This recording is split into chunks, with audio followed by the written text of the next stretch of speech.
Karnataka news beet follow ಮಾಡಿ, subscribe ಮಾಡಿ.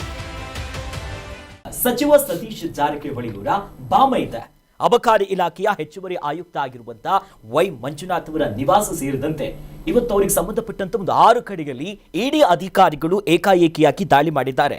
ಅಂದ್ರೆ ಆದಾಯಕ್ಕಿಂತ ಹೆಚ್ಚು ಹಣ ಗಳಿಕೆ ಆರೋಪದ ಅಡಿಯಲ್ಲಿ ಗೋವಾ ಮತ್ತು ಬೆಂಗಳೂರಿನ ಇಡಿ ಅಧಿಕಾರಿಗಳು ಇವತ್ತು ರಾಜ್ಯದ 6 ಕಡೆಯಲ್ಲಿ ದಾಳಿ ನಡೆಸಿ ಪರಿಶೀಲನೆ ನಡೆಸುತ್ತಿದ್ದಾರೆ. ಇದಕ್ಕೆ ಸಂಬಂಧಪಟ್ಟಂತೆ ಗೃಹ ಸಚಿವರು ಮತ್ತು ಆರ್.ಬಿ. ತಿಮ್ಮಾಪುರ್ ಅವರು ಮಾತನಾಡಿದ್ದಾರೆ. ನೋಡ್ಬರೋಣ. ಎಷ್ಟು ಇಡಿ ರೇಡ್ಗಳಲ್ಲಿ ಕನ್ವಿಕ್ಷನ್ ಆಗಿದೆ ಇಡೀ ಇಂಡಿಯಾನಲ್ಲಿ ಕಳೆದ 12 ವರ್ಷದಲ್ಲಿ ಸಾವಿರಾರು ರೇಡ್ಗಳು ಆಗಿದೆ. Conviction rate is less than 2%, less than 1.5%.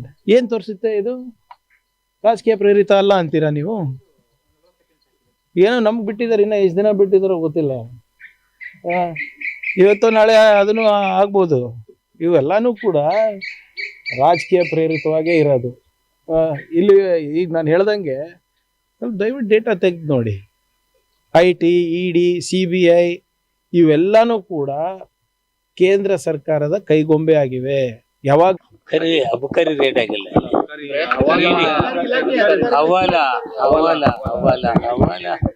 Hawala ಇಡಿ ಇವೆಲ್ಲ ನನಗೆ ಗೊತ್ತಿಲ್ಲಪ್ಪ. ಅದು ಆ ಹವಾಲ ಮಾಡುವಂತ ಶಕ್ತಿ ನನ್ನ ಕೈಲಿಲ್ಲ, ನನಗೆ ಗೊತ್ತಿಲ್ಲ. ಅದೇನಿದ್ರೆ ಅವ್ರು ಕೇಳಿ. ಬಹಳ ಮಂದಿ ಎಲ್ಲ ಟಿಪ್ಪಿನ್ಗಳು ಅಟೆಂಡರ್ಗಳು ಮಾಡಿರ್ತಾರೆ. ಮೊನ್ನೆ ತಾನೇ ಒಬ್ರು ಮಾಡಿದ್ರಲ್ಲ, ನೀವೆಲ್ಲರೂ 3 ದಿವಸ ಆಯ್ತಿದ್ರು. 1 ದಿವಸ ಎಲ್ಲಿ ಉಪವಾಸ ಅಲ್ಲಿ ರಾತ್ರಿ ಮಲ್ಕೊಂಡಿದ್ರು. ನಂದೇನಿದೆ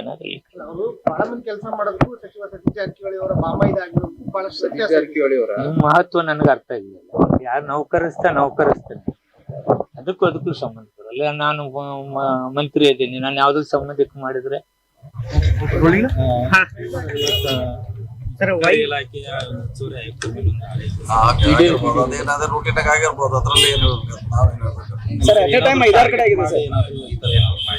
ಅದು ಇನ್ನೂ ನಿಮಿಷ ಆಗ್ಬೇಕು. ಎದಕ್ ಮಾಡಿದಾರೆ ನಮಗೂ ಗೊತ್ತಿಲ್ಲ. ಅದು ಹೊರಗೆ ಬಂದ್ಮ್ಯಾಗ ಗೊತ್ತಾಗಲ್ಲ ಎದಕ್ ಮಾಡಿದಾರೆ ಅಂತ.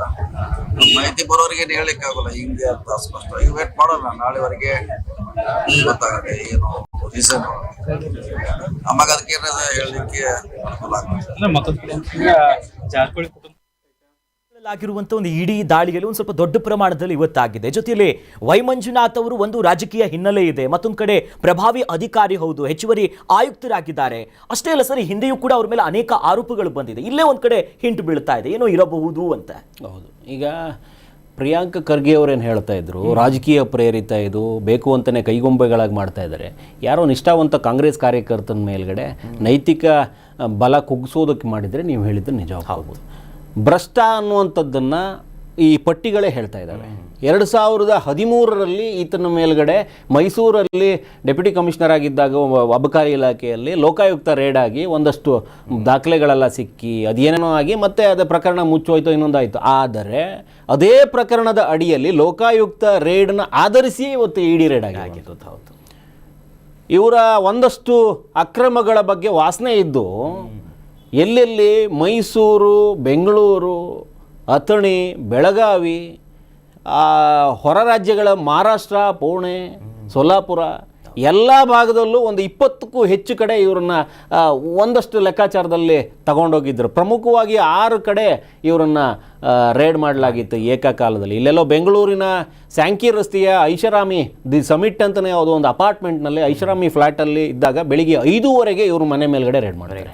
ಎಲ್ಲ ಕಾಲದಲ್ಲೂ ಎಲ್ಲ ಕಡೆನೂ ಅದೇ ರೀತಿ ಆಗುತ್ತೆ. ಸೊ ಮೈಸೂರಿನಲ್ಲಿ ಯಾರೋ ಒಬ್ಬಕ್ಕೆ ಯಮುನಾ ಅಂಥೇಳಿ ಈ ಅಬಕಾರಿ ಇನ್ಸ್ಪೆಕ್ಟ್ರು ಆಪ್ತ ಸ್ನೇಹಿತೆ ಅಂತ ಹೇಳ್ತಾ ಇದ್ದಾರೆ. ಅದನ್ನು ಪ್ರಶ್ನಾರ್ಥಕವಾಗೇ ಇಡಬೇಕು, ಯಾವ ನಿಟ್ಟಲ್ಲಿ ಅನ್ನುವಂಥದ್ದನ್ನು. ಅವ್ರ ಮೇಲ್ಗಡೆ ರೇಡ್ ಆಗುತ್ತೆ, ಅದು ಕೂಡ ಐಷಾರಾಮಿ ಲೆಕ್ಕಾಚಾರದಲ್ಲೇ ಇರುತ್ತೆ. ಇಲ್ಲೆಲ್ಲೋ ತುಮಕೂರಿನ SP ಮನೆ ಮೇಲೆ ರೇಡ್ ಆಗುತ್ತೆ. ಅಥಣಿಯ ಅಥವಾ ಇನ್ನೊಂದು ಭಾಗದಲ್ಲೇ ಎಲ್ಲೋ ಒಂದು ಕಡೆ ಅಬಕಾರಿ ಚಿಕ್ಕೋಡಿಯಲ್ಲಿ ಅಬಕಾರಿ DYSP ಮೇಲೆ ರೇಡ್ ಆಗುತ್ತೆ. ಅಂದರೆ ಇವರು ಎಲ್ಲೆಲ್ಲಿ ಏನೇನು ಮಾಡಿಡೋದಕ್ಕೆ ಸಾಧ್ಯನೋ ಬೇನಾಮಿ ವಿಚಾರದಲ್ಲಿ ವೈ ಮಂಜುನಾಥ್ ಅನ್ನುವಂಥ ವ್ಯಕ್ತಿ ಅವರ ಎಲ್ಲ ಕಡೆನೂ ಗುಮಾನಿಯ ಮೇಲ್ಗಡೆ ಒಂದಷ್ಟು ಮಾಡ್ತಾರೆ ರೈಡು. ಬೆಳಿಗ್ಗೆ 5:30ಯಿಂದ ಶುರುವಾದಂಥ ಅವರ ಮೇಲಿನ ವಿಚಾರಣೆ ಒಂದು ಹಂತಕ್ಕೆ ಸಿಕ್ಕಾದ ನಂತರ ಅರೆಸ್ಟ್ ವಶಕ್ಕೆ ತಗೊಳ್ತಾರೆ. ಅದಾದ ಮೇಲೆ ಎಲ್ಲ ಬೆಳವಣಿಗೆಗಳು ಸಿಕ್ಕಿರುವಂಥದ್ದು. 100 ಬಾರ್ ಲೈಸೆನ್ಸ್ಗಳು, ಅಗ್ರಿಮೆಂಟ್ಗಳು ಎಲ್ಲವೂ ಸಿಗುತ್ತೆ. ಇವ್ರ ಮೇಲ್ಗಡೆ ಈ 2013ರಲ್ಲಿ ಲೋಕಾಯುಕ್ತ ರೇಡ್ ಆದಾಗ ಯಾವುದೋ ಸಂಬಂಧಪಟ್ಟಂಗೆ ಅಲ್ಲಿ ಮುಚ್ಚಾಕ್ಲಾಗಿತ್ತು ಅಥವಾ ಅದೇನು ಹಂಗೆ ಮುಚ್ಚೋಯ್ತೋ ಗೊತ್ತಿಲ್ಲ, ಅದೇ ಆಧರಿಸಿನೇ ಇವತ್ತು ಇಡಿ ಸಂಬಂಧಪಟ್ಟಂಗಾಗಿರೋದು. ಇವರು ವೈ ದೇವೇಂದ್ರಪ್ಪ, ಮಾಜಿ ಸಂಸದ, ಬಳ್ಳಾರಿ ಮೂಲದ ದೇವೇಂದ್ರಪ್ಪ ಅನ್ನುವಂಥವ್ರ ಮಗ ವೈ ಮಂಜುನಾಥ್. ಈ ಫ್ಯಾಮಿಲಿಗೆ ಸಂಬಂಧಪಟ್ಟಂಗೆ ಇದೇ ದೇವೇಂದ್ರಪ್ಪನ ಮಗ 2023ರಲ್ಲಿ ಎಲ್ಲರೂ ಗಮನ ಕೊಟ್ಟಿದ್ದರು. ಮೈಸೂರಿನ ಒಂದು ಹುಡುಗಿಗೆ ಲೈಂಗಿಕ ಕಿರುಕುಳ ಕೊಟ್ಟಿದ್ರು, ಲೈಂಗಿಕವಾಗಿ ಆಕೆಯನ್ನು ಬಳಸ್ಕೊಂಡ್ರು ಅನ್ನುವಂಥ ಆರೋಪವನ್ನು ಹೊತ್ತಿದ್ರು. ರಂಗನಾಥ್ ಅಂತಾನೆ ಏನೋ ಹೆಸರು ಅಯ್ಯಪ್ಪಂದು ಎಲ್ಲರೂ ಬರೆದಿದ್ರು. ಸೊ ಈ ಹಿನ್ನೆಲೆಯಿಂದ ಬಂದಾಗ ದೇವೇಂದ್ರಪ್ಪ ಆ ಸಮಯಕ್ಕೆ ನಡ್ಕೊಂಡಿರುವ ರೀತಿ ಬೈಕೊಂಡಿದ್ರು. ಆ ಯುವತಿ ಇವ್ರ ಹತ್ರ ಏನೋ ಹೇಳಿಕೆ ಕೊಡೋಕೆ ಹೋದರೆ ಬೈದಾಡ್ಕೊಂಡು ಓಡಾಡಿದ್ರು, ಅದು ಕೂಡ ಮಾಧ್ಯಮದಲ್ಲಿ ಸುದ್ದಿಯಾಗಿತ್ತು. ದೇವೇಂದ್ರಪ್ಪ ಅವರ ಇನ್ನೊಬ್ಬ ಮಗ ಇವತ್ತು ಈ ರೀತಿ ಮಾಡಿಕೊಂಡು ಕೂತ್ಕೊಂಡಿದ್ದಾರೆ. ಸೊ ಇಲ್ಲಿ ನೋಡ್ತಾ ಹೋದ್ರೆ ಏನಾಗುತ್ತೆ, ಮಂಜುನಾಥ್ ಬರೀ ಅಕ್ರಮವನ್ನೇ ಮಾಡ್ಕೊಂಡು ಕೂತ್ಕೊಂಡಿದ್ದಾರೆ. ಇವರಿಗೆ ಸಹಕಾರ ಕೊಡೋದಕ್ಕೆ ಯಾರ್ಯಾರು ಇವರು ಬೆನ್ನೆಲುಬಾಗಿ ನಿಂತ್ಕೊಂಡಿದ್ದಾರೆ. ಸತೀಶ್ ಜಾರಕಿಹೊಳಿ ಅವರ ಹೆಸರು ಕೂಡ ಇದರಲ್ಲಿ ಬರ್ತಾ ಇದೆ. ಪ್ರಿಯಾಂಕ್ ಹೇಳ್ತಾ ಇದ್ದಾರೆ ನಮ್ಮ ಮೇಲೂ ನಾಳೆ ದಿನಗಳಲ್ಲಿ ರೈಡ್ ಆಗ್ಬೋದೇನೋ ಅನ್ನೋಂಥ ನಿಟ್ಟಲ್ಲಿ ಹೇಳ್ತಾ ಇದ್ದಾರೆ. ನಿಮಗೆ ಸರಿಯಾಗಿದ್ದರೆ ರೈಡ್ ಆಗುವಂಥ ಭಯ ಯಾಕೆ? ಯಾವುದೇ ರೂಪದಲ್ಲಿ ಬರಲಿ, ಅದು ಲಾಬಿ ರೂಪದಲ್ಲಿ ಬರಲಿ, ಇನ್ನೊಂದು ರೂಪದಲ್ಲಿ ಬರಲಿ, ನಿಮ್ಮಲ್ಲಿ ಅಕ್ರಮ ಇಲ್ಲ ಅಂದರೆ ತಗೊಂಡೋಗೋದಾದ್ರೂ ಏನಿದೆ? ಹೌದು, ರೇಡ್ ಆಗೋದಕ್ಕೆ ಭಯ ಯಾಕೆ? ಸತೀಶ್ ಜಾರಕಿಹೊಳಿ ಇರಲಿ, ಅದು ಪ್ರಿಯಾಂಕ್ ಖರ್ಗೆ ಇರಲಿ, ಅಥವಾ ಬಿಜೆಪಿ ಮೂಲದ ದೇವೇಂದ್ರಪ್ಪ, ಕಾಂಗ್ರೆಸ್ಸಿಗರೇ ಇರ್ಬೋದು. ಇವರ ತಂದೆ ಬಿಜೆಪಿಗರು ಅಂದರೆ ರಮೇಶ್ ಜಾರಕಿಹೊಳಿ ಅವರ ಮೂಲಕ ಇವರು ಬಿಜೆಪಿಗೆ ಬಂದಿರುವಂಥ ಕ್ಯಾಂಡಿಡೇಟು. 2019ರಲ್ಲಿ ಅದೇ ಬಿಜೆಪಿಯಿಂದ ಗೆದ್ದು ಬಂದಿರ್ತಾರೆ. ಹಾಗಾದರೆ ಅವ್ರ ಮೇಲೆ ಏನು ದ್ವೇಷ ಅವರಿಗೆ?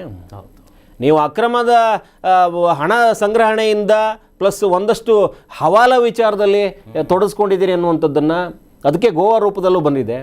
ಸೊ ಇದೆಲ್ಲ ನೋಡ್ತಾ ಹೋದರೆ ಅಬಕಾರಿ ಇಲಾಖೆಯ ಇತ್ತೀಚಿನ ಹಗರಣಗಳಲ್ಲಿ ಇದು ಬಹಳ ದೊಡ್ಡ ಹಗರಣ ಆಗಿ ಕಾಣಿಸ್ಕೊಂಡಿರುವಂಥದ್ದು.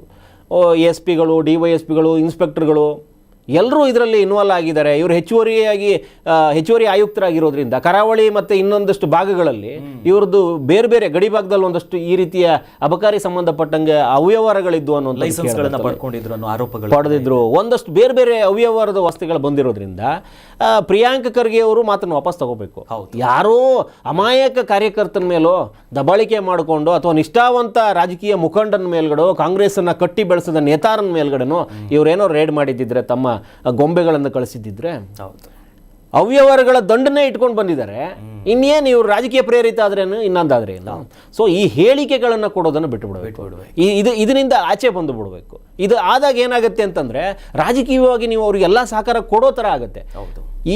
ಈ ರೇಡ್ಗಳಾಗಿ ಒಂದಷ್ಟು ದಾಖಲಾತಿಗಳನ್ನ ವಶಪಡಿಸ್ಕೊಂಡು ಇಡಿ ಅಂತ ಸಂಸ್ಥೆಗಳು ಅಥವಾ ಲೋಕಾಯುಕ್ತ ಅಂತ ಸಂಸ್ಥೆಗಳು ಹೋದಾಗ ನೀವು ಅವರ ಕಾರ್ಯ ಅವ್ರು ಮಾಡಿದ್ದಾರೆ ಅನ್ನುವಂಥದ್ದನ್ನೇ ಮಾತಾಡಬೇಕು.